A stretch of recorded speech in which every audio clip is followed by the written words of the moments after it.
it's time to start the second session of our school. And the first speaker is Professor Oliver Jäkel from DKFZ in Germany. If you have any question about ion radiotherapy, Oliver is definitely a person to ask, so please use it. Yeah, so thank you for the kind introduction. I also tried to now come back to a more, let's say, standard dose rate, or maybe slide rate. I don't have so many slides, so I try to nevertheless cover the topic, which is dosimetry for light ion beam therapy. And in principle, this could be a very short talk, because you have heard already from Ana, take the TRS 398, take your calibration certificate, and you measure charge, and then you know how to determine dose. And that also works for light ions, because that's basically what we are doing. Oh, that's too fast already. So you have seen that. That's the TRS 398, which was published in the year 2000. So it's already a quarter of a century old, more or less. And the data in there are even older. I mean, they have been slightly updated 2006. What I want to tell here is also that there has been an update ongoing of the TRS, which took far too long. I've been in the committee for ion beams there, and I don't even remember. I think we started in 2017, something like that, and we had the corrected proofs in 2020, and then it took another 4 years, and now finally the update has been published just last month. So people working in the field have, of course, looked for it. Of course, most of the data have already been published. It's relying on published data, so people know, at least to some extent, what is in there. I should also say that there is a couple of other codes of practices, which I'm not going to go into the details. Most of them are not, let's say, don't have the same weight as the TRS. Most people now really work with the TRS 398, which is, I think, the biggest achievement for such a code of practice. In many of these, there's only minor changes or differences. If you look at, there's, for example, the latest ICIU report 93, which is on light ion beam therapy. It's nearly the same as the TRS, because there were similar people on the board, so that we try to harmonize it somewhat, but still there's some differences. The main point is, the TRS is based on ion chambers calibrated in absorbed dose to water, which are traceable to a primary standard dosimetry lab. And the main problem, if you talk about protons or ions, is that there is no primary standard lab which can calibrate any chamber. So we do not have a reference beam for proton and ions, simply because you would have to buy a cyclotron or maybe a synchrotron if you go to carbon ions, simply to have a dose standard, and that is not done anywhere. So we always need a different framework, and this framework is actually what has been shown already or mentioned already by Ana, which I want to come back here.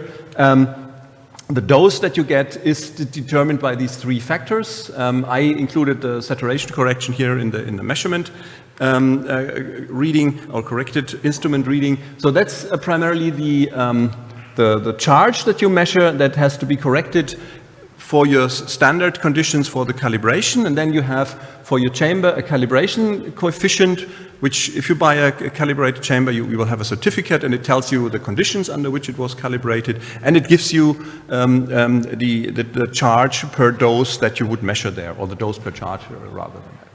And that would be it if we would not have a different beam quality, and that is the KQ factor, which is basically adding all the differences, or adding up all the differences, or correcting for all the differences if you go from the standard beam, cobalt 60 typically, or a high energy X-ray beam, going to a high LET beam. And you have seen already what is in there, and I will go through the quantities and tell you a little bit what has changed in the update of the TRS, which has just been published. I'm fiddling around here with this thing. It's a bit okay. You have seen that the corrections here for air density, incomplete saturation, and so that's not what I'm going to talk about. That's really what has to be done in daily routine, basically. And important, really, the calibration factor, which comes from the manufacturer, which typically is traceable then to the primary standard. Often these are secondary standard labs that provide these chambers. So what is the framework to determine the KQ factor? So if you think about it, the dose that we measure in air has to be converted into dose to water, and we do that by using the stopping power ratio water to air. So because we measure in an air-filled volume the charge, and we have to convert that into the dose, that's the dose in air basically, and we have to convert that into the dose to water. And then we have already these factors here, these PQ factors. These are chamber-specific corrections, because the chamber, I mean, if you think about it, what we want to determine is the dose in a point in water, but we're putting a chamber there which has a wall, there's an air, a cavity, there's a central electrode, or if it's a cylindrical chamber. And this, of course, introduces perturbations of your radiation field, and that is corrected by this PQ factor. So if you continue with that from it's a bit too fast here, sorry.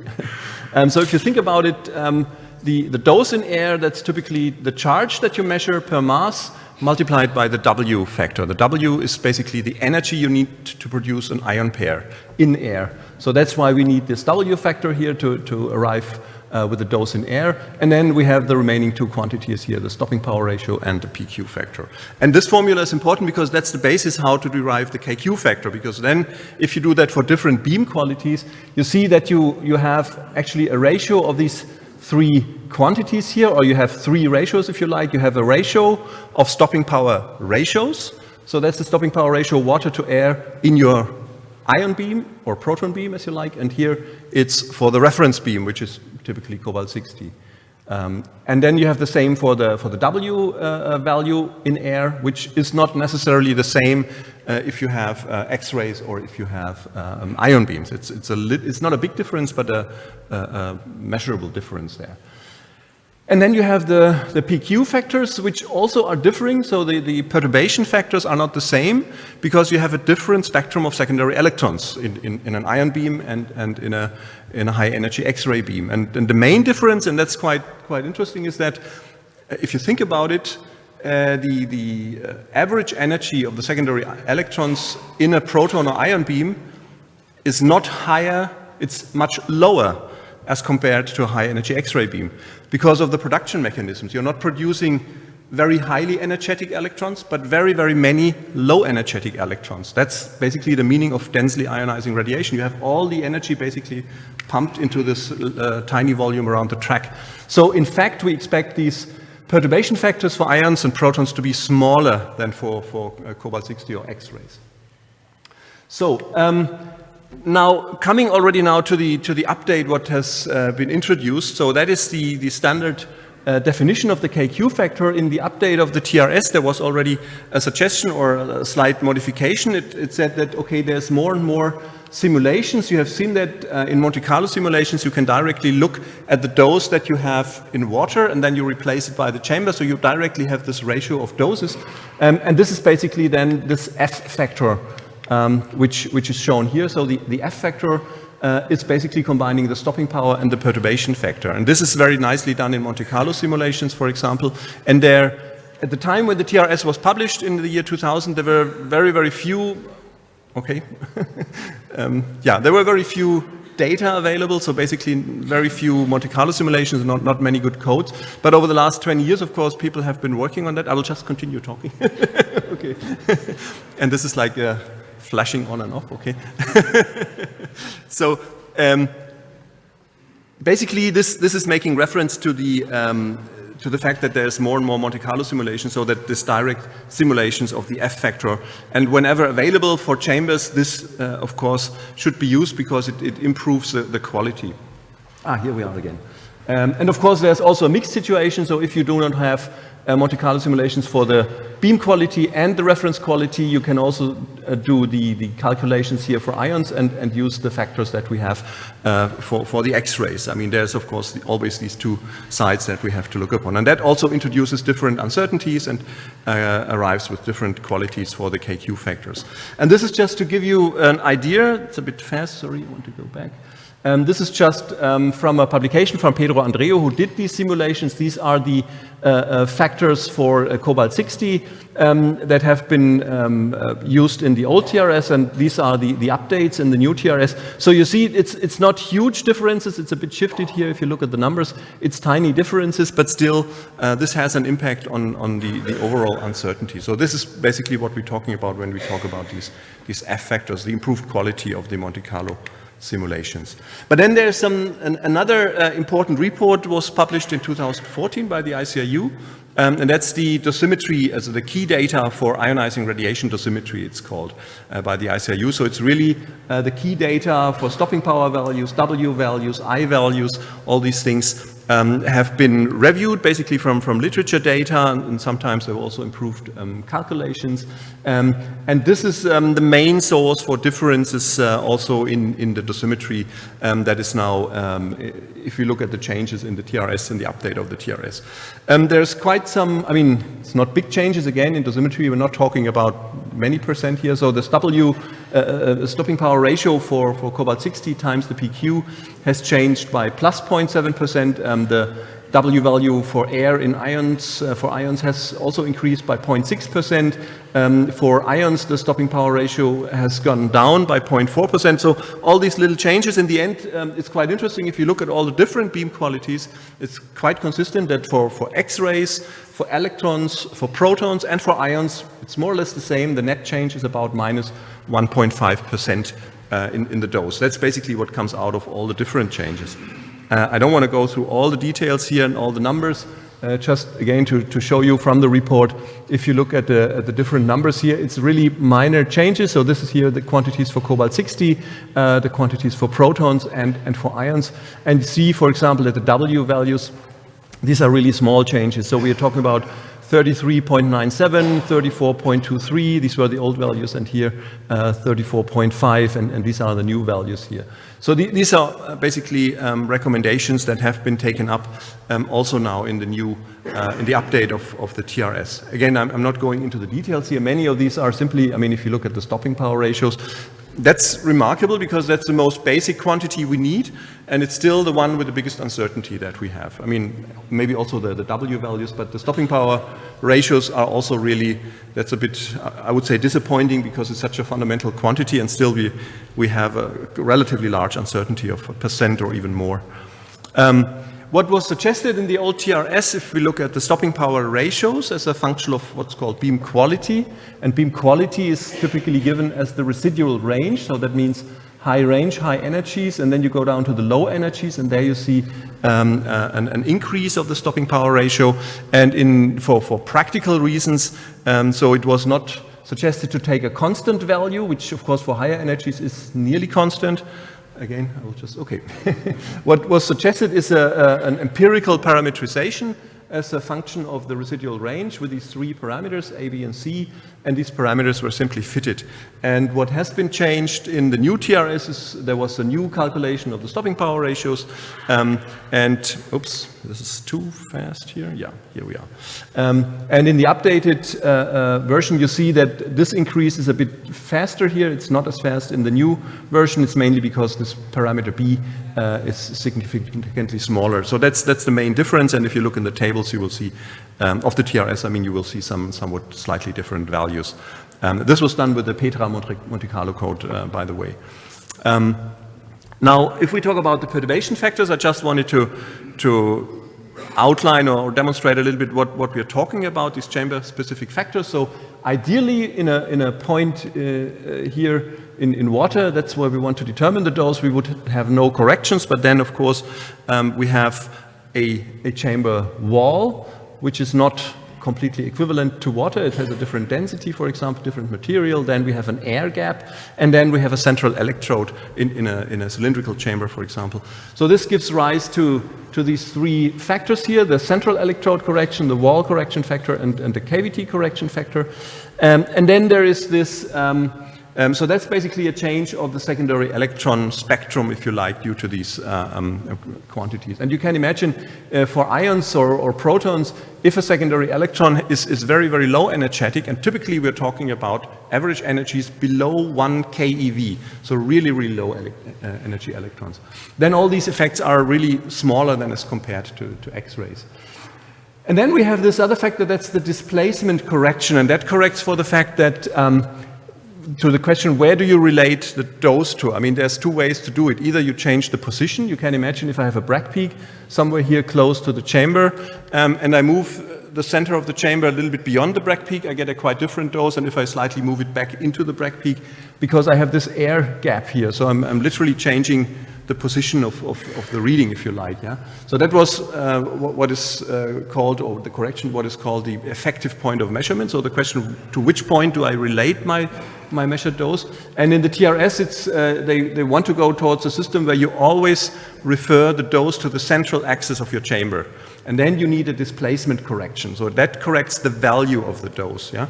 It always assumes that you have a slow gradient, so not a large dose gradient, and if the gradient is not too big, you can simply correct the value rather than correcting the position.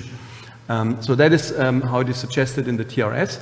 And the main, or one of the tricky things is that for protons, many people have been using this effective point of measurement, but it's really recommended in TRS not to use it, I mean to refer to the dose to the central axis, and also to use a displacement correction which is 1. And a deviation of 1 which is not larger than 5%. Sorry, it's 0.5%.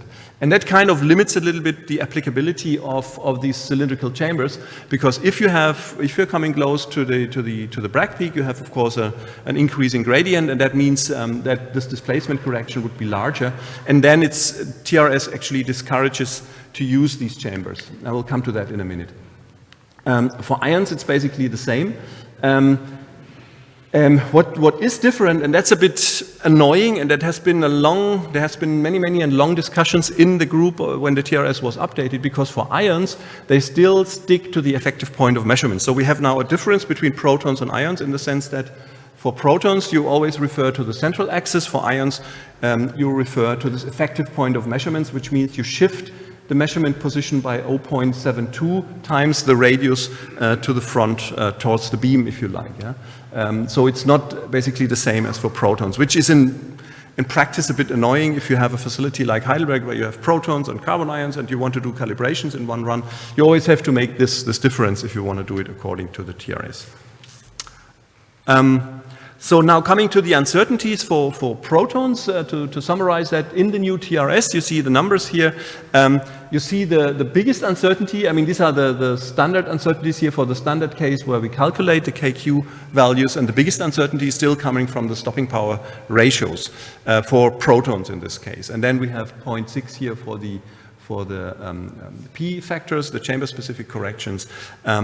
If we use the F factors, that's the F factors for cobalt-60, which for most chambers are available, 0.4, and then we have 0.5 for the W values, and the overall combined standard uncertainty is given with 1.4%. And if you remember, in the old TRS, it was 2 point something.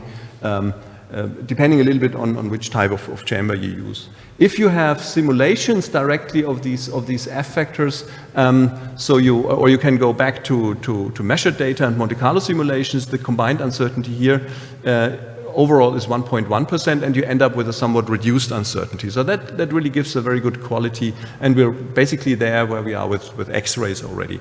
So we are very close in terms of the quality, and I will show you in a minute what happens with carbon ions.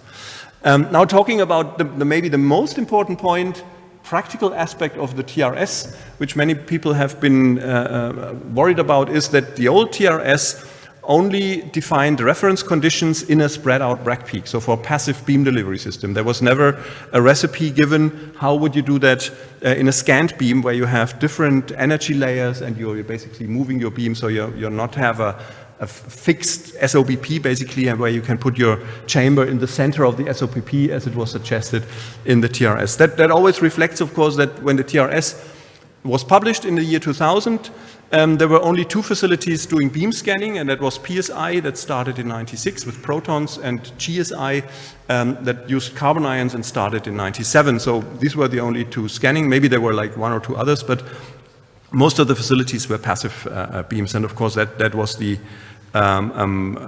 situation they went back to. The recommendation was, I'm not going through here, I'm going to the table then, to use a field size of 10 by 10, the reference point of the chamber in the middle of an SOBP, and of course correct for your conditions, temperature, pressure, polarity, etc. If we look now at the conditions in more detail, here it says middle of the SOBP, and also here was a recommendation made on the chamber type. If the residual range is larger than 5 millimeters in water, then it's you can use a cylindrical chamber or a plain parallel. But for these very low ranges, plain parallel chambers were recommended. That was basically also for the eye treatment facilities that have always been working with plain parallel chambers. Now, if you by the way, there's no mentioning of the dose rate. Yeah, that's somewhere in the detail. So that's the updated TRS. It's basically the same, 4 spread out Bragg peaks. But what's more important is the second table, and that's for the scanning beams, the pencil beam scanning. And there, if you look in detail, then you find here this recommendation, which is really a bit, and again, this has been added rather late, and many people complain that it's very restrictive because it says only if the residual range is above 15 centimeters, you should use cylindrical chambers. And that's very restrictive because it very much depends on the type of chamber and the diameter of the chamber, of course, because having a smaller chamber, you are less dependent on this effect. But that's how it is. If you look in the tables, you will find more detailed recommendations. And again, the limitation comes from the fact that they said the displacement should not deviate by more than 0.5% for these chambers. And that's how you come to these restrictions. It's also noticeable this is actually something from our draft that we reviewed. If you look in the printed or the PDF version, you will find somewhat differences because they also added some mistakes. Probably the editor did it. And this is one of them I spotted already because in both cases it says that the range is larger than 5 centimeters. And of course, everybody recognizes that this is a mistake, but just telling you, be careful, there might be other mistakes that you spot and probably should be reported very early on. This is just to show you the data. It's from Hugo Pallmans, who did a lot of these measurements in different centers, and that's showing you the gradient here, the local dose gradient in percent per millimeter as a function of the residual range for different radii of the ion chambers. And this is the 0.5% limit, and the same here, the value of the displacement correction, again, at a different center. And you see some of the chambers fulfill this requirement, even to lower values here, but yeah, they came up with an overall value of 15 centimeters. So you can, of course, go back to these tables and check which chamber really fulfills this or not. Most important now is the recipe how to do the beam calibration, the monitor calibration. And of course, all the proton users have always been doing it like that if they use a pencil beam scanning. But now it's officially in the TRS. And the way to do it is actually, it's an old recipe that's more than, it's basically 25 years old now. So the idea is what you do is you have these many different beams and you want to determine the dose here in this point, and then the idea is that you use the dose area product. So you use the dose that you deliver and multiply it by the scan grid. So delta X, delta Y is basically the scan grid of your spot, which is typically a regular a grid like shown here. And then you can determine here this the number of particles per spot, which can be derived by this dose area product divided by the stopping power, the average stopping power, and the fluence. And this gives you then the calibration factor. And the idea is that you measure what you need, of course, and that's important, is that you have a homogeneous dose in your field and a constant spacing, because if that's not given, the whole concept doesn't work. So that's now officially, as I said, in the TRS. It should be noted that the concept has been used by all the facilities. Actually, I think we introduced it first in our pilot facility in GSI because we did it actually exactly that way. And just wanted to tell you it was in 1999. So it takes about 25 years until these things end up in the codes of practice. Maybe I'm too pessimistic. Also, what we have to look for is there's also some more ideas about how to use the dose area product with a direct measurement. So Hugo Pallmans suggested, and colleagues at MedAustron, to use a large area chamber and directly measure the dose area product, which could also be used to determine the dose area product in a measurement. It's a bit tricky because they really depend on the quality of your chambers, that they are absolutely parallel, and that the over the whole field that the spacing of your electrodes is constant. This, I'm just continuing here again. This is not yet in the report. This will be found in the supplement, which is to be discussed, I think in June. There will be a meeting in Vienna to discuss the supplements of the report, which are still being missing, so that gives some additional data. A few words about light ion beams, just about the differences. I have maybe 2-3 minutes left.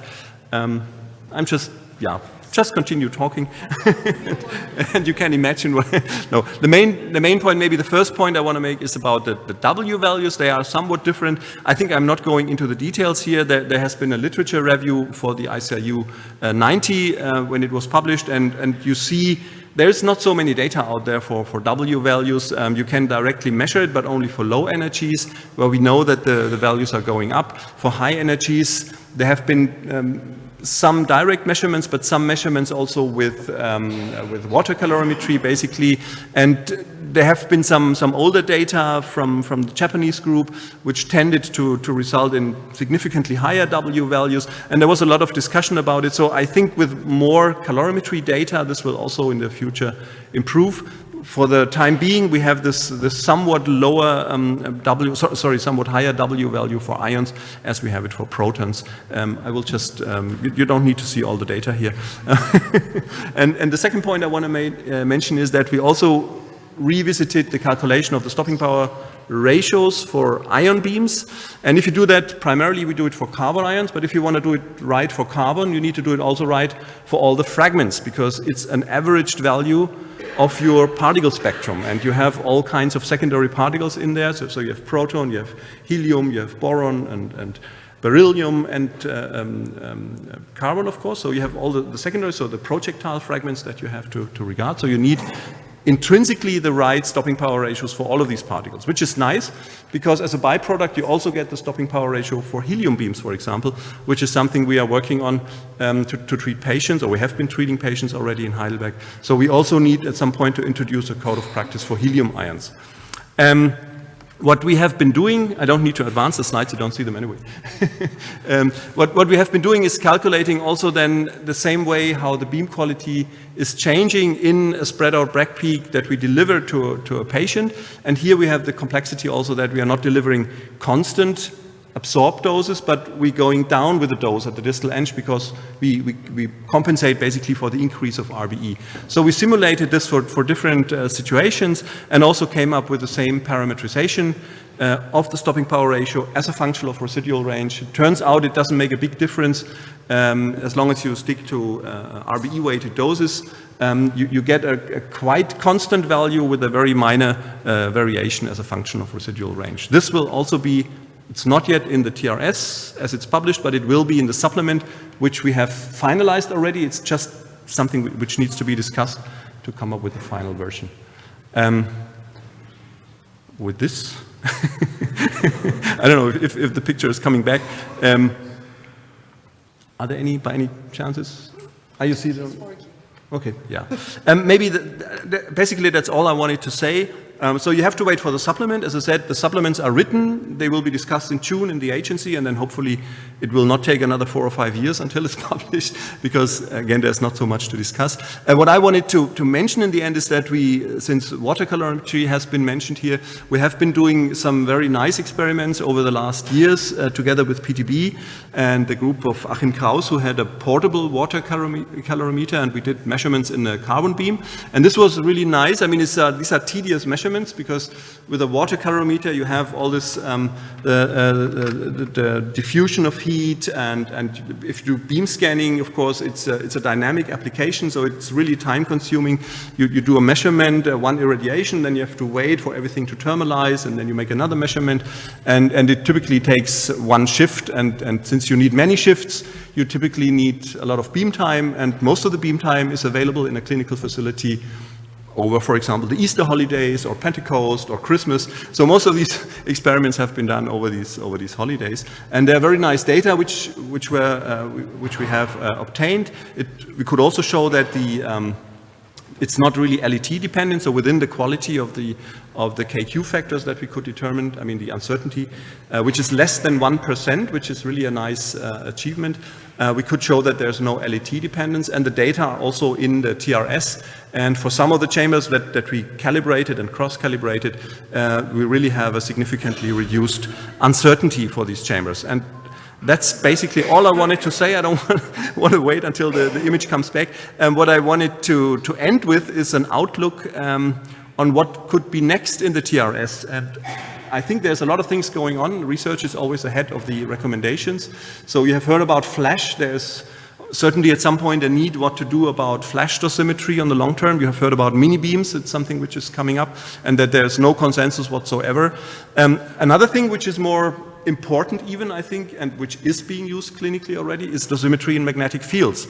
When I started dosimetry, one of the main assumptions we started with was always, if you want to measure dose, you need, of course, an equilibrium and everything, and there should not be a magnetic field. And now, of course, in an MR-Linac, we do exactly that.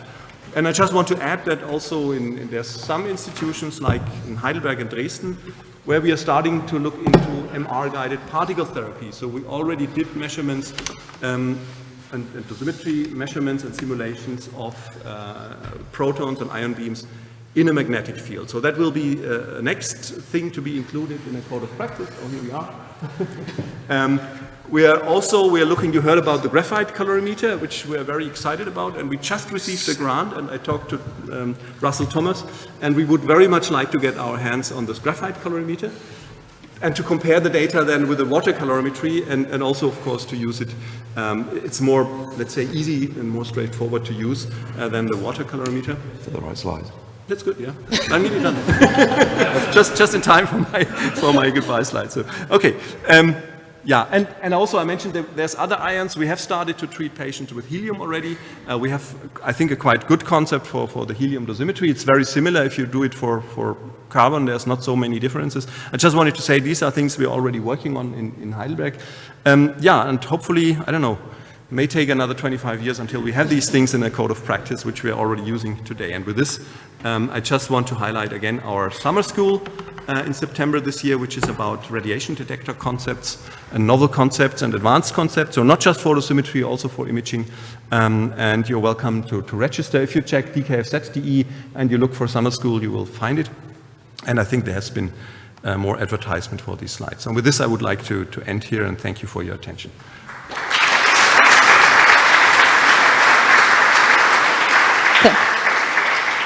Thank you very much, Oliver, for a very nice talk, and I'm very impressed that you managed to do it without slides.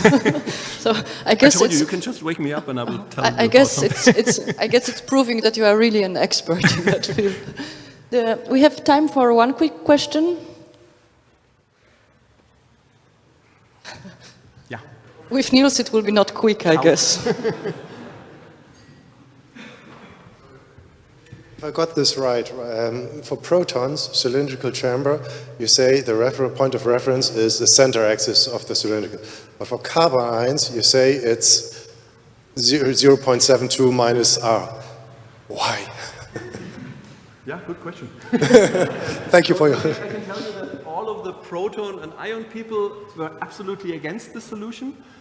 We wanted to stay with the effective point because you can nicely correct for it, and yeah. Of course, you have maybe volume effects if you have a very steep gradient, but the core group, as it's called, of the TRS, so colleagues like Pedro Andreu and others, they want to get rid of this concept because it introduces some uncertainty and possibility for errors and mistakes, of course, right? If you need to shift. You may know that for some of the vendors, you have these specific sets where you mount the chamber, and it kind of includes the shift of the effective point, yeah? Costs you thousands of euros. For protons, you can throw it away. Yeah, I mean, it's really, the idea was harmonization, but the stupid thing is that it's not done for ions, but only for protons, and now you have this mismatch. Yeah. What would you recommend us to do for protons if we could? I can tell you what we are doing. We just continue the way we did it before. For the time being, yeah, because we're not convinced that it's really, also we still want to use our cylindrical chambers in smaller, I mean more close to the in higher gradients, basically above or below 15 centimeters residual range, yeah. Because we think we know how to correct for it. But of course then it's not reference dosimetry anymore. Okay. Thank you very much again for the speaker.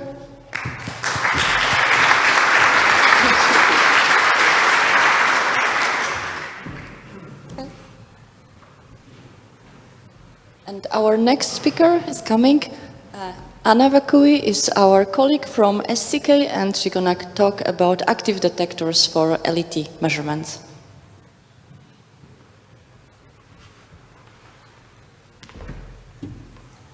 So Good morning. My name is Ana. I work at the Belgium Nuclear Research Center.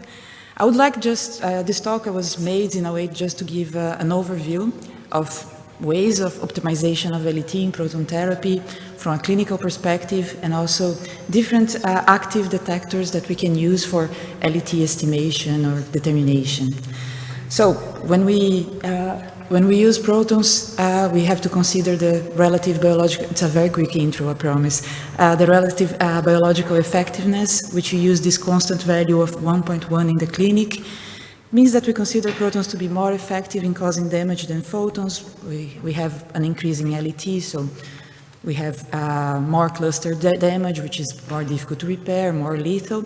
But when we use this constant value, we actually disregard some of the biological variability or the different response that one can have with the different doses, with the same dose with different LET values. And the reason why, one of the reasons behind why we don't use a variable model in clinical practice is just that we cannot really find a consensus on which model to use. There are many different models with different biological premises, also different levels of uncertainties. And the 1.1 value works well as an average, and it allows treatment translatability. But we still have the fact that LET continues to increase downstream of the Bragg peak. And although treatments are optimized for those, they are not necessarily optimized for LET. We can end up with LET hotspots, and a few publications have already shown late radiation-induced toxicities in follow-up images related to the same locations of these LET hotspots. So it becomes more clear that the doses multiplied by this factor of 1.1 alone might not be sufficient to analyze this kind of issue.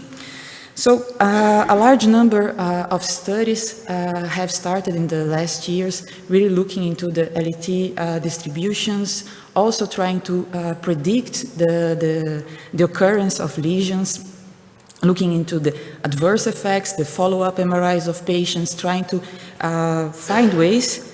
And they have actually mostly focused on neurological cases, because there we have shallower tumors, we have sharper dose distributions. We also have many different organs at risk in the vicinity of the target, so it becomes a bit simpler to distinguish an LET effect from other treatment uncertainties. But there was also there were also different organs, body sites that were also investigated. So these different studies, they have proposed different ways in which we can deal with this effect. And if we look into the LET distribution alone, we can look into different ways to mitigate the hotspots of LET. I think the most simple way is to consider I'm just trying to find my mouse.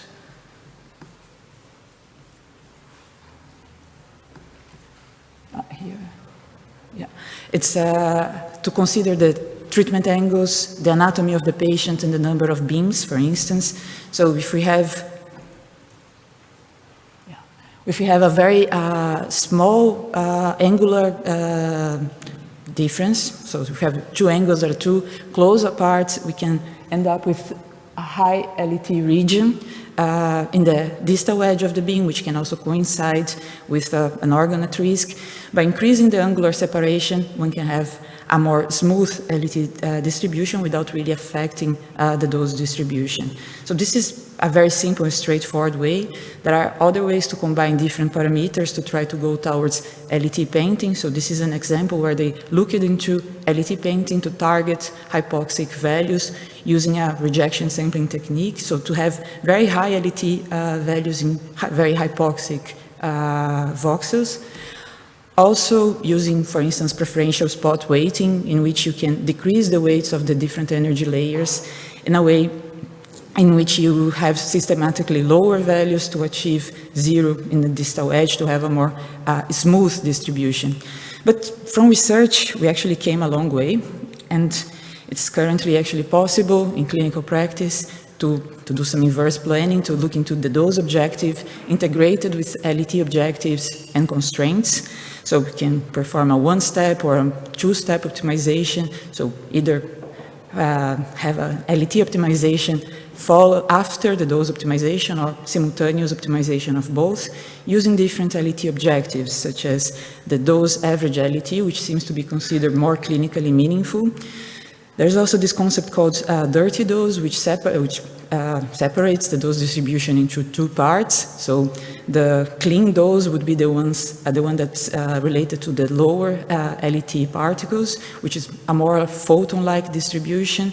And then we have the higher LET, so it's called the dirty dose part of the distribution, which gets penalized if it is within an organ at risk. Same goes for the track ends. So in this case, it considers the voxels where the proton transport is terminated, and it also gets penalized if it happens in an organ at risk. It's also possible to optimize for using different RBE models, but then the question is which model to use or which alpha-beta ratio. And more recently, it's also possible to combine this with range and setup uncertainties, so have LET-guided robust optimization. So it has become clinically available last year. I will just show you an example. It was actually shown by Ray Station. So you have the target region, and then here we have the chiasma with a margin of 3 millimeters, and the idea is to spare this organ at risk using one of the different objectives. For instance, a maximum LET, dose average LET of 3 kilovolts, keV per micrometers. And if we compare the plan made using only those objectives, we see that the chiasm, well, there is a yellow circle there, but it's within a high LET and also high track end region. And after optimization, in this case, this organ at risk can be very well spared. And you see that this green region has an LETD below 2.5 keV per micrometer. The same can be also seen in the DVHs. So these are tools that already exist, but what is actually the current practice? So a couple of years ago, there was a survey sent to 14 different countries, 25 different proton therapy centers. And basically, all of them have answered that they don't do anything other than prescribing a fixed RBE of 1.1. But on the other hand, they all said that they do apply measures to counteract a variable RBE. So they mostly focus on organ at risks. And the measures, they are basically looking into the beam arrangements and also to avoiding having beams stopping at organs at risk. Some consider also the LET distribution or other types of distributions, such as even track end distributions. And there are different ways of actually making these calculations. So from the treatment planning system itself, different Monte Carlo codes, also in-house built software. So this is a picture of the clinical practice 2 years ago, and where we are actually in terms of clinical evidence. So we do have a number of studies that show that they have found a correlation between increased toxicity, late treatment, late radiation-induced toxicity with LET hotspots. There has a number of studies that said that maybe the correlation exists, maybe not. A number of studies also said that there was no correlation. There are some criticism towards many of these different studies. They were mostly retrospective studies, small cohort sizes. Both follow-up times and follow-up protocols, they have been very heterogeneous. And very importantly is the calculation of LET, calculation and averaging. So this comes from another publication, which Niels already has shown yesterday, where many different proton publications have been analyzed, and it has been seen that the averaging methods, the particles included, the media, also the density normalization, varies to a very large extent between the different publications, or they are just not reported, which also makes us consider that maybe these different studies are actually reporting different quantities. So it's, one should also mention that proton therapy treatments receive much more follow-up than photon treatments. One should consider that, and there are also risk factors that probably should be taken into consideration. So in these scenarios where we have tools, we have some level of evidence, it's very important to, build a database to increase the level of evidence that is available. So the European Particle Therapy Network, which is a task force from ESTRO, is actually currently writing a recommendation where they are recommending to compute and report those averaged LET, considering 3D distributions per beam, per plane, in water, including primary and secondary protons. And a couple of years ago, there was a very interesting initiative from EURADOS. There was this LET measurement workshop or evaluation in which many different types of passive and active detectors were combined to try to compare the different methods, to try to collaborate and also find comparisons with a very well-established calculation. So from this, I go towards the measurements. I will only focus on active measurements. After me, Jeppe will talk about the passive ones. So, as I just mentioned, we want to look at something beyond absorbed dose. LET seems to be a good candidate. However, it's not so well standardized, so a quality assurance method could be interesting. But although LET can be a major physical descriptor of biological damage, at macroscopic level, if we look into the subcellular level, the stochastic nature of radiation prevails, and then it becomes more important to looking into microscopic microdosimetric quantities. So very quickly, so here with microdosimetry, you actually look into the energy distribution at a scale that is comparable to the structures affected by radiation. We look into mostly the probability distribution of linear energy, which considers the energy imparted by single charged particles per mean length for the sensitive volumes. Linear energy and LET are not really the same quantity. They do have the same dimension, and they allow for a qualitative assessment of the radiation quality trends. How do we perform these types of measurements? So microdosimetric experimental characterization. So we basically put our dosimeters or detectors in front of the beam. We simulate the positions using water or solid water. And it's very important that the microdosimeters can reproduce the subcellular volume in terms of shape, dimension, atomic composition, density, also in a tissue equivalent medium. However, it's very common that different corrections are actually necessary, and it's also very difficult for some of these active dosimeters or detectors to cope with the high intensity of the proton fields. So I will now show you a few of the detectors that we currently use in different measurement campaigns. So I think the most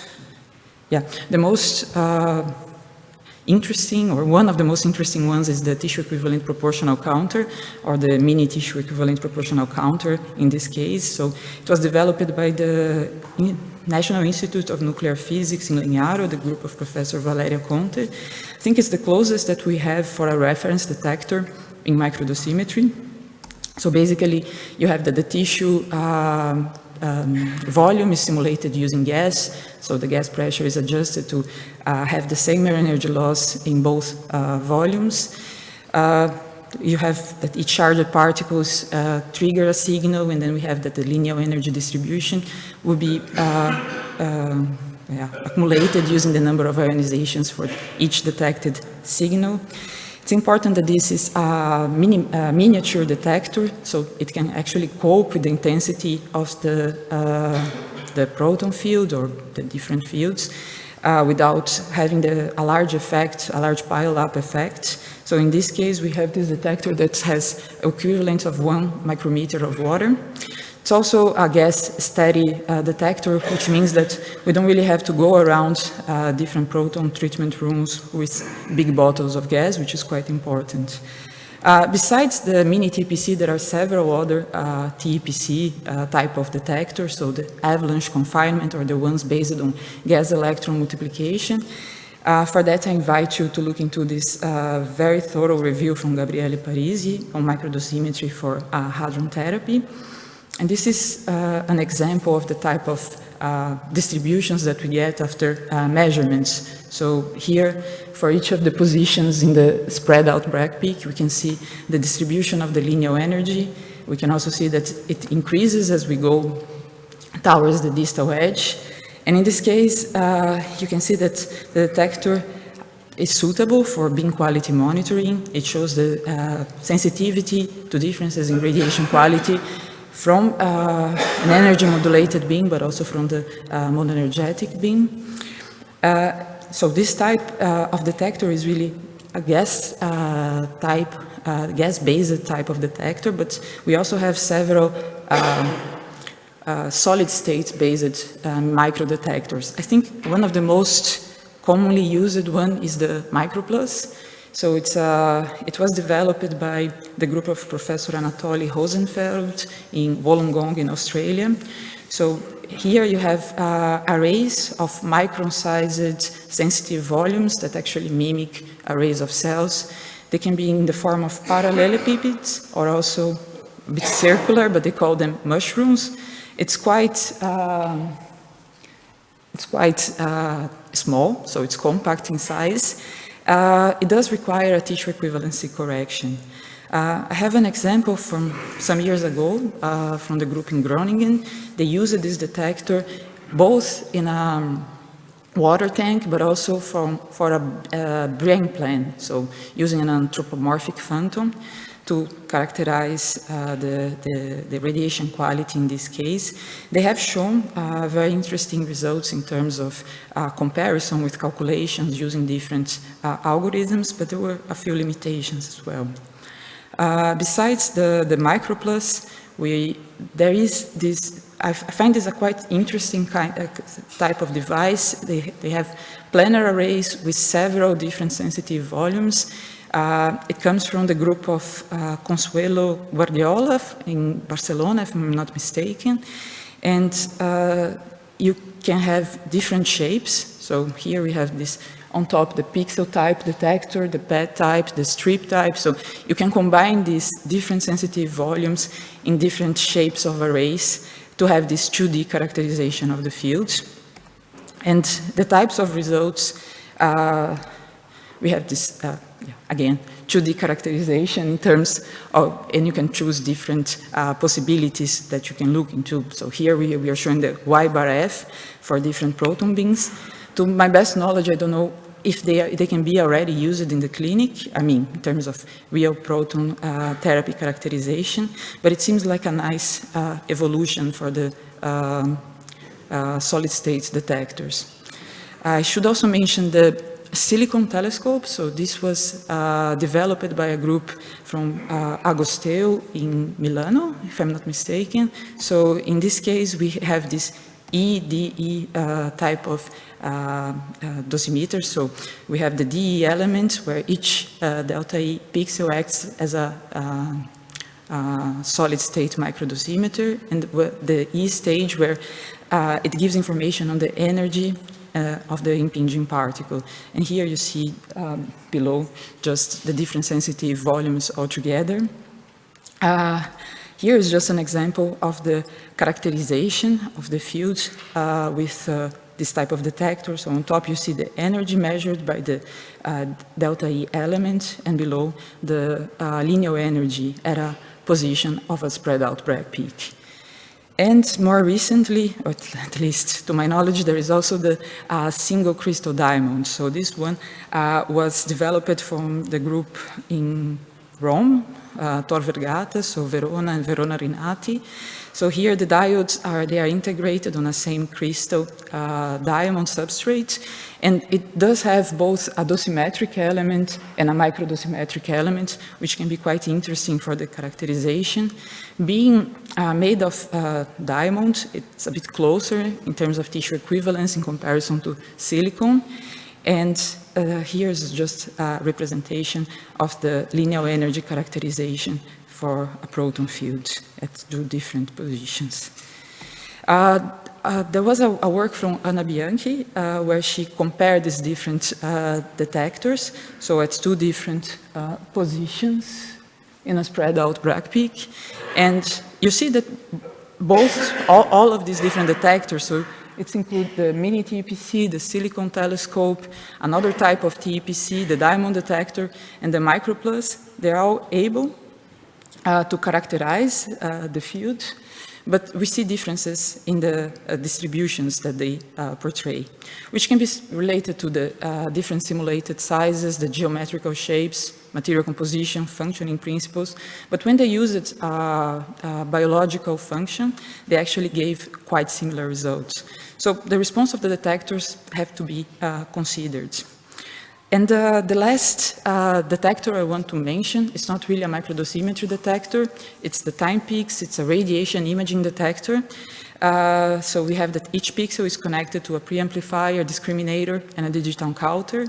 So basically, it works as a radiation imaging detector where every single hit of radiation is recorded into a continuous stream of data. It allows for particle discrimination, spatial information, energy and LET information. Also in real time, so it's an online, like the others, an active detector. There are different thicknesses. The one that we use has a 500 micrometer thickness, but there are different possibilities there. And basically, as the radiation impinges on the detector, you can see these different tracks. And then some high-resolution spectral track analysis and pattern recognition is applied. So we look into the length of the tracks, the roundness, the linearity, and then we can retrieve the information of which particle type, the deposited energy, and other characteristics such as the linear energy transfer as well. This is an example where the time peaks was used in an anthropomorphic phantom at different positions. In this case, it was a characterization of the stray field of radiation. But if we are closer to the field, you can see a much more dense contribution from protons. And as we go away, we see that the contributions of the stray particles in the field. But we could also see the LET distributions for this type of measurements. I will actually finish saying that the microdosimetry characterization can be quite interesting for the beam quality characterization. It also can provide a direct link to radiobiology, but we still lack a standardized or an accredited experimental methodology. The different detectors that we have, they have a lot of qualities and drawbacks. This is just a qualitative comparison. So if we look into the TEPC, it's closer, it's more tissue equivalent. For the solid state ones, we have to apply corrections. And all these different characteristics, they affect the kind of distributions and the uncertainties of the measurements. So at this moment, the combination of different detector technologies can be very positive. So to cross-validate and collaborate might be very important at this moment. And also for the first part of the talk, the generation of clinical data sets to increase the level of evidence that we have regarding these LET effects. So that was it for me.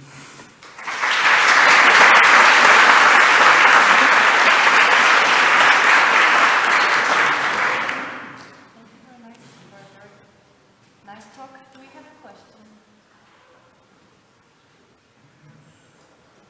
So maybe a question from me.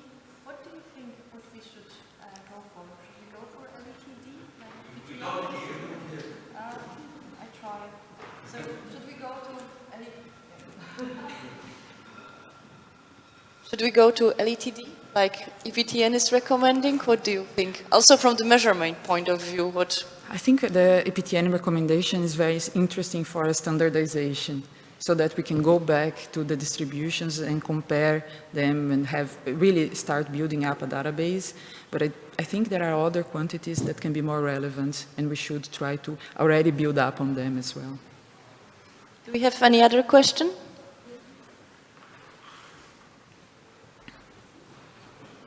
Thank you for the nice presentation. I'm wondering, I mean, basically coming back to the previous talk of Oliver Jäkel with conventional ionization chambers, in principle you could also use the variance-covariance method to determine microdosimetric quantities. Have you considered to include that as well? Not really, I know, but we can think about that too, I guess. Okay. Thank you. Any more questions? No.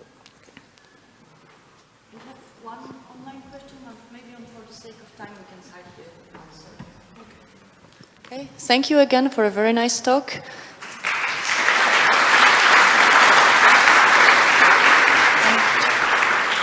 Our next speaker is Jeppe Christensen. Approximately. From PSI, and he's gonna talk about passive detectors for LET measurements. Coming. Pointer is working. Yeah. Sweet. All right. Yeah, so my name is Jeppe Brage Christensen. So I'm trying to convince you now why passive detectors still have a role after now we listen to all the actually pretty cool things you could do with an active system. So you may ask yourself, why do we want to go like back in the days and use a passive system where we can do an irradiation somewhere, but then we need to take the detector out to a specialized lab, read it out, and like in the best case scenario, it will be hours after radiations before we can determine LET with a passive system. And of course, with a passive system, you measure integral average quantities, not spectra. But there is a few good reasons actually to use a passive system. And if I can click, one of my favorite examples is this pancreas phantom from Oliver's group here, illustrated by Christina sitting over there, where the idea is that you have 3D printed the organs. And then here for carbon ion therapy, you want to measure doses to each organ, and of course in particular the pancreas. But with motion and stuff, you don't really, I mean, if you put in an active detector in this, it is too big, it fills up too much, it disturbs the radiation field. So the idea is if you can take small passive detectors, they say, and I killed it. Yeah, that was definitely the wrong button. So just press until it works. Hey. Okay, I'm using the mouse.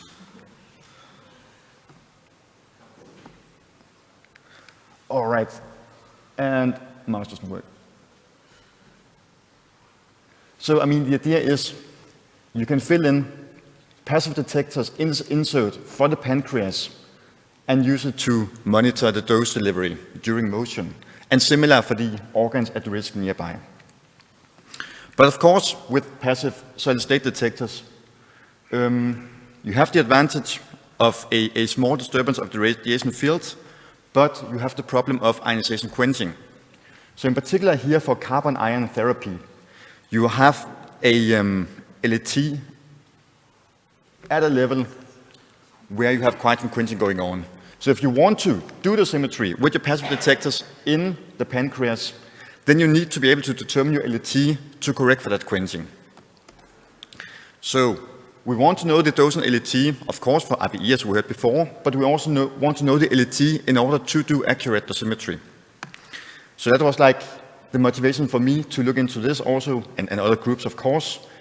How can we determine LET and dose with a very small detector with a minimal disturbance of the radiation field? But first I'm going to say a few words about average LET, because it sounds very similar, but it turns out it's not. It was discussed yesterday, and Ana also just before showed a figure highlighting it. Then I'm going to illustrate how you can use OSL detectors and TLD detectors to determine LET and dose, and then the fluorescence nuclear track detectors to measure LET spectra. And finally, I'm going to illustrate it with two examples, one of them being the pancreas phantom we just saw before. Now, of course, I guess we all have seen this a few hundred times.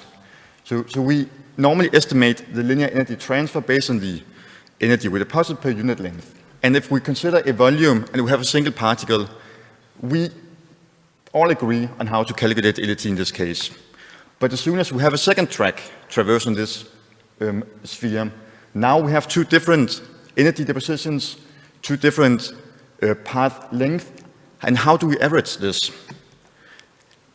If we want to average somehow, we can either do it with respect to the track length, in which case it's called fluence or track average, or we can do it with respect to the energy deposition, in which case it's called dose average. And they give very, very different values. And not even going into like, if we're energy cutoffs, or if we consider different particles contributing to LET, we can get very, very different values out of this. And that's, as we saw before by Anna, it's not always something people are so good at reporting. In the working group 9, as we heard before, we had some experiments 1.5 years ago. One of the experiments was in a 160 MeV proton field like this. So here you have the depth dose curve shown on the right-hand side here, or at least mine. And on the other axis, we have the average LET. So if we, with Monte Carlo methods, here calculate fluence average LET for two cases, solid line here, including contributions from all charged particles, we basically get the same LET out as if we only include primary and secondary protons. So that's pretty fine. If we weigh it by the dose instead, and only consider primary and secondary protons, so that was the kind of LET we heard before, would be probably recommended in the clinics in proton therapy. We get some different LET values out. If we actually consider all the particles that hit our detectors, so all fragments we liberate, whatever, everything in the water, we get a completely different value out. So, I mean, we're looking at factor 4 difference here, just by using or considering different particles contributing to LET. And if you consider dose average LET for all charged particles compared to fluence average LET, we may even have a factor 10 at the entrance. And of course, we need to harmonize it somehow, agree on one kind of LET to measure if you want to do a comparison. One problem of using LET for protons only is that the other fragments also interact with the detector. And it's little, yeah, it can be a little challenging filtering out particles from a calculation that actually do contribute to the luminescence of our detectors or contribute to signal generation. But that's a different discussion. If we take a quick look at why the LET D differs so much, there was a very nice simulation from Leszek Grzanke here some years ago. So this is a spread out Bragg peak, and if we consider the contributions to dose average LET, then for protons it looks like this. So this includes primary and secondary protons. Oxygen has like an extremely low fluence in this case, but due to the very high LET and due to the weighting by dose, thereby LET, it actually turns out oxygen ions contribute a lot to the dose average LET, even though the fluence is so low. And you can repeat this for the other fragments in the beam, and eventually you can see how much it differs, the dose average LET, based on which particle you include. And that's not always something people state. And I mean, with the huge difference between fluence and dose average LET, it's really important to state what you do. And Anna already showed the slide. I think Nils also showed it yesterday. Just to highlight, this is for proton publications, where they went through it to see what do people report. So most, it's for RBE here, so most use dose average LET. Most probably also use dose average LET for protons. They don't really state it, but already at this stage, we have like the majority of the publications do not state what they do. So it makes it super difficult to compare LET between publications. And in the end, I mean, a factor 10 probably does not occur in this case, but there will surely be LET differences between the publications where they want to show the same, but it differs because they didn't state what they do. All right, so quick summary. I mean, it's super important to define which kind of LET you want to look at, and of course, if you want to compare detectors in a given radiation field, you need to agree on which kind of LET to measure. So, what we did in working group 9 was to try to assess LET here with optically stimulated luminescence detectors and thermoluminescence detectors. It's probably difficult to see here, somewhat white on white, but the idea is these detectors are pretty small. You can typically prepare them to whatever width you want to, but order of magnitude 3 millimeter. And I mean, they are all thinner than 1 millimeter, which means you can put them into phantoms and stuff, and they don't really disturb the radiation field so much. So if we start out with the OSL detectors, in our case they are prepared to a film, so small OSL powder mixed with a binder to form this film. It's very flexible, and you can take a scissor and cut the OSL to whatever shape you want to have. So in our case, we cut them to 3 millimeter diameter, for instance, put them in a 5x5 grid, and now you can put them into a certain position in your proton beam, deliver a uniform layer, and you can estimate the LET. Typically for OSL, you do it by exploiting that carbon-doped aluminum oxide exhibits 2 emission bands. So one in the blue part of the optical spectrum, and one is in the UV part of the spectrum. And the idea is those 2 emission lines behaves very different with LET. So in this case, it's an example for an irradiation in Heidelberg in carbon ions for reference. So the first thing to do to assess LET was to characterize the OSL response. Here, it's being done for the blue emission band, where we have our relative OSL efficiency as a function of fluence average LET in water, calculated here with the Monte Carlo methods. So we just irradiate different OSLs at different radiation qualities and characterize the response. We also see that if we are to use our OSLs in the pancreas phantom we saw before, in carbon ions, we are likely to underestimate the dose by, say, 20, 30, 40%, if not more. So we need to estimate the LET to correct for that quenching. Okay, that was for the blue emission band. It can be done for UV2. It looks very different. In fact, it first increases, which means then you're going to overestimate the dose, and then decreases. But the idea is these 2 efficiency functions as a function of LET are very different. It means we can take the ratio of the 2 and correlate that ratio to the LET. So that's basically how you assess LET with an OSL. You can use the ratio of the 2 responses and do an LET calibration like this for fluence average LET in water. And of course, if you want to assess dose average LET for given particle types, you do that simulation and you do that calibration also. Anyway, the idea is we irradiate the OSL, measure the integral UV and blue intensities. The blue is what we normally use for dosimetry. We take the ratio of the 2 emission bands, estimate the LET, then we go back and look at the characterization here. So we know the blue emission band was subject to quenching from this one. But after we looked up or estimated the LET from the calibration curve, we can now go back and look up, say, if it was a 10 kV per micron carbon ion. Then we can look up the corresponding correction factor and correct the response for quenching. It means in the end, we can, with a single OSL detector, assess dose and LET in a point. Now, one general challenge with OSL and TL and RPL detectors is there may be a dose response also. So it is a longer story related to the track structure, but basically, the moment you start to have overlapping tracks, then you may change the local ionization density in such a way so it starts to look like an LET increase. Which means that now, if we go to high doses and plot the UV and blue ratio as function of dose, here for photon irradiation, we see the response increases in the same way as the LET does.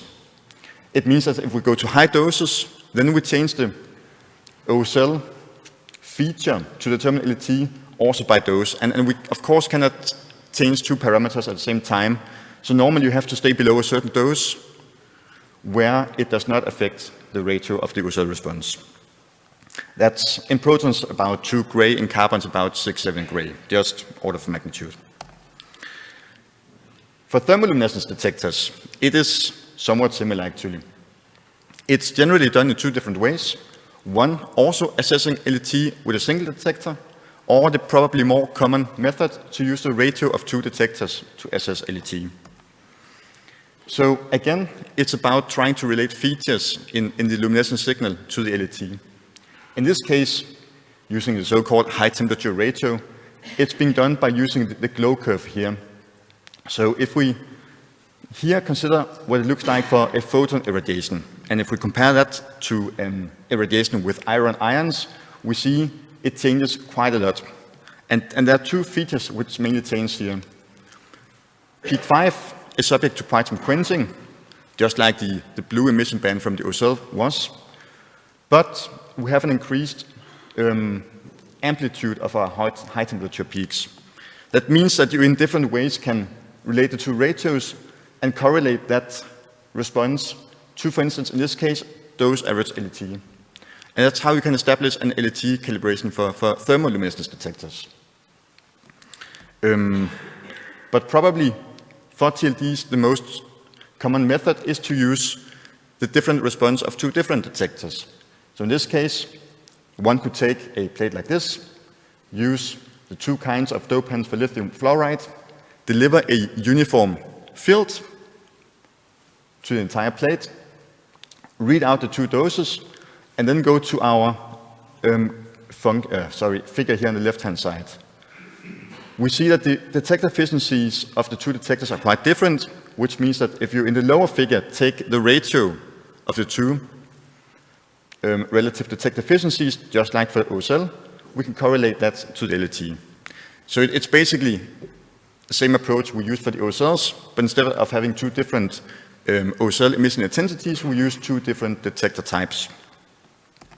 And of course, you can use the same approach for OSL. You can start by determining the dose to either detector will be subject to either quenching or either a super linear response. You can assess the LET based on the ratio, and you can use that LET to correct the dose and get both dose and LET from the detectors. Okay, but that was how to assess average LET with OSL and TLDs.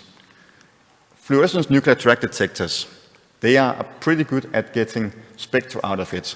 There are other detectors like PDC detectors I don't have time to go into now, but I just want to highlight that, for instance, carbon magnesium doped aluminum oxide, which we also use for OSL to assess LET, also can be used as an FNTD, or fluorescence nuclear track detector. So it's probably quite difficult to see in the left figure, but there are a few somewhat bright tracks from carbon ions. But of course, on the right figure, you see the iron ions are much brighter, they're bigger, much higher LET. But it means that if you irradiate FNTDs at different ions, at different entities, you can establish a correlation between the fluorescence intensity of tracks to whatever LET you want to determine. That means you can take an FNTD, put into an irradiation, and estimate spectra like Ivan did here in a proton, helium, and carbonite beam. And just like the OSL and TLDs, we have some issues with doses. And for FNTDs and PDCs, it's more pronounced. Then the track overlap starts to affect the readout. Of course, it's more difficult identifying tracks when they overlap, and it occurs at the doses quite below clinically relevant thresholds. So normally, you would use these detectors maybe outside the field. A quick summary. So, OSL detectors can generally be used about 2-3 gray in proton beams and higher in carbon and helium ions, which corresponds to about a fraction. So that's generally okay. We can determine LET up to carbon approximately, for which the signal starts to saturate. We tried an oxygen, it doesn't really work. And we generally measure average LET. I included a column stating that it's commercially available because these products have been on the market for decades. In contrast to the more fancy micro dosimetry detectors, which still are like in a somewhat research mode, and they are not really on the market yet. Generally, OSL and TLD detectors are very similar. FNTDs, of course, differ in the sense that you need to go to lower doses, but you can measure much higher LETs and you can measure spectra. Of course, from spectra, you may average in different ways to estimate average LET. Good. to the application. So in the example here with the Christina's project, we then tried filling first the pancreas with the 12 OCL detectors, but they also made inserts for here the kidneys and the duodenum and the spine. In total, we had like 53 detectors at different places and the organs and pancreas, so we could monitor dose and LET during the motion. One example of a readout of here, the 12 detectors in the pancreas could look like this. So to each detector, we assess the LET based on the ratio between the UV and blue response. And we use that LET value to correct for quenching. So we end up getting both dose and LET from a single detector. So that's really something which is good with passive detectors, that they are so small. And in principle, now they were 3 millimeter in diameter, or 4 millimeter in diameter. In principle, we could use grains or cut them way below 1 millimeter. The limit probably right now is how thick my fingers are, and I cannot handle anything lower than 3 millimeter in diameter. But with the right readout equipment, and if you knew how to keep track of a single grain in a phantom, you could use single grains. We tried a different scenario here with a phantom. So in this case, there were some guys that wanted to investigate LET for adaptive proton therapy. And of course also dose in that case. So the idea was simply just to put OCLs in between slices. They're about 100 microns thick, so it's not a problem. And investigate, for instance, here, if the entire workflow could correct for a certain weight gain of the patient, here simulated with a 1 centimeter fat layer. So the plan was here to assess LET and dose at different points in the head phantom and compare to the treatment planning system. So the target dose was about 1.883 gray, so as we heard from the TRS, we are in agreement now. And we could also assess LET, here calculated as dose average LET for primary and secondary protons, because that's what the treatment system used.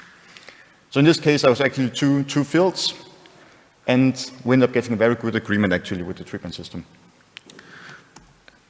I just want to highlight, I had prepared a slab like this, 5 slabs actually, and sent to Jasper Kouwenberg at the Holland PTC.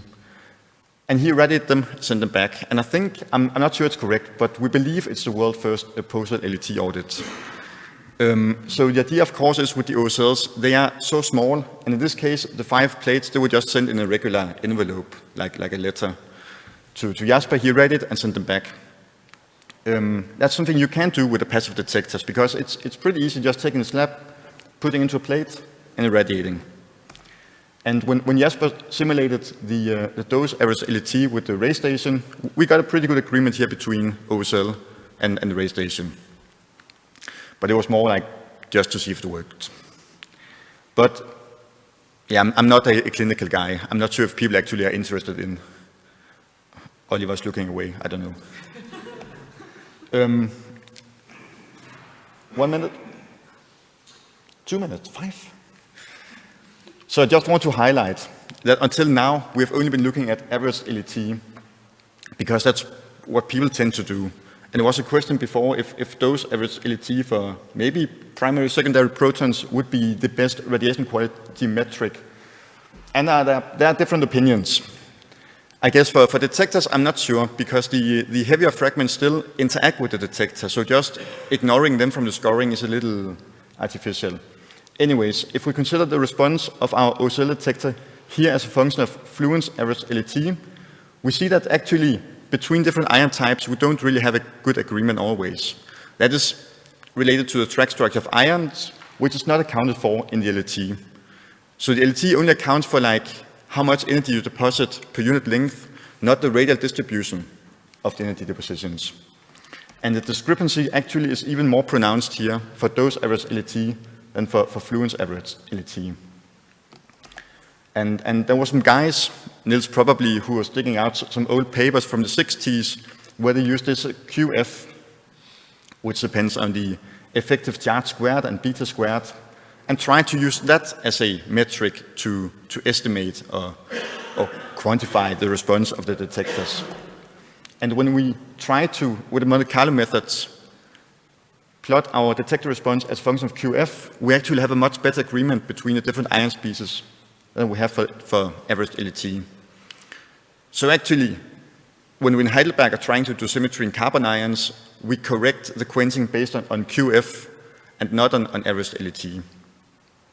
So it hasn't been used for many decades, but we're trying to use it again now and trying to convince people to look at different radiation quality metrics. QF is probably not the best. There are probably better ones out there we haven't started using yet or found yet. Anyways, just to keep in mind that average LET is good, but not always the best in mixed particle fields. Cool, and that was basically it. Just to summarize, you can get any value out of the LET averaging depending on how you do it. So it's really important to state how you do it, in particular if you want to compare to other studies or detectors or treatment planning systems. With OSL and TLD detectors, you can simultaneously assess dose and LET with a single detector, and they are pretty small. You can send them around, put them in phantoms, whatever. With FNTDs, you can measure spectra, but at a lower dose and below clinically relevant doses. And I mean, of course, there are different other detectors, EPR-based, radiophotoluminescence, PDC detectors, where you also can get spectra out, which I haven't included here. But generally, if you're interested in LET measurements, then you should talk to Liliana in Working Group 9. All right, thanks.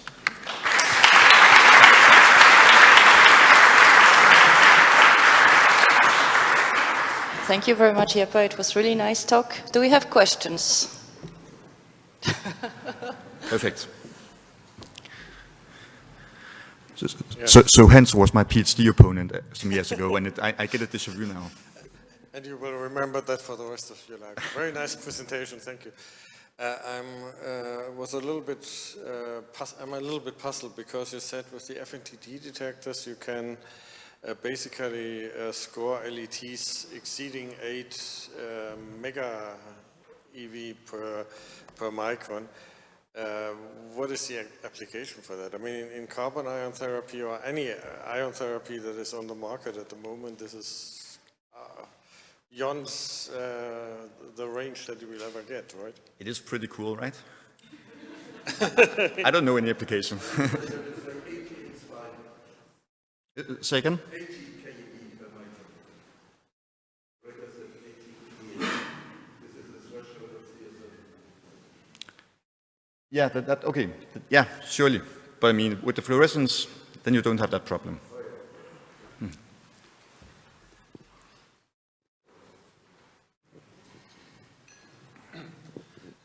Very nice presentation and a very good overview of the TLDs and OSL. I'm particularly impressed by this OSL possibility to measure both dose and LET.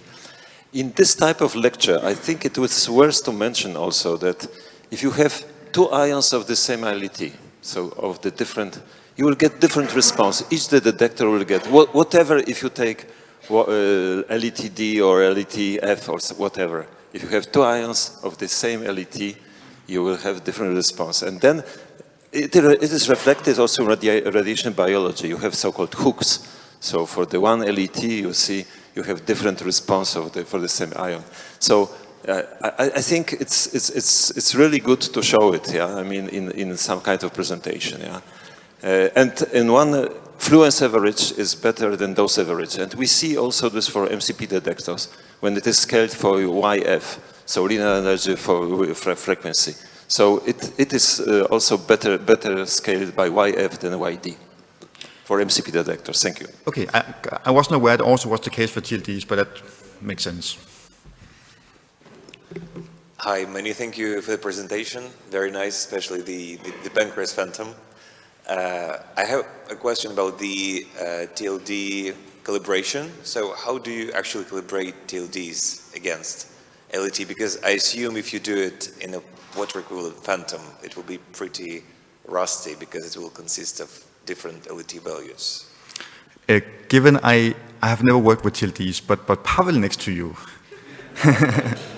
It's actually from his group, all the... No, sorry, that was from SCK, these TLD detectors. Okay, thank you. Yeah. Thank you very much. Do we have any other question? Can you make 2D OSL foils and measure both dose and LET? 2D, Yeah. two-dimensional foils, OSL foils. We started the project recently, so hopefully soon, yes. That would be nice. So let's thanks again to all speakers for the session.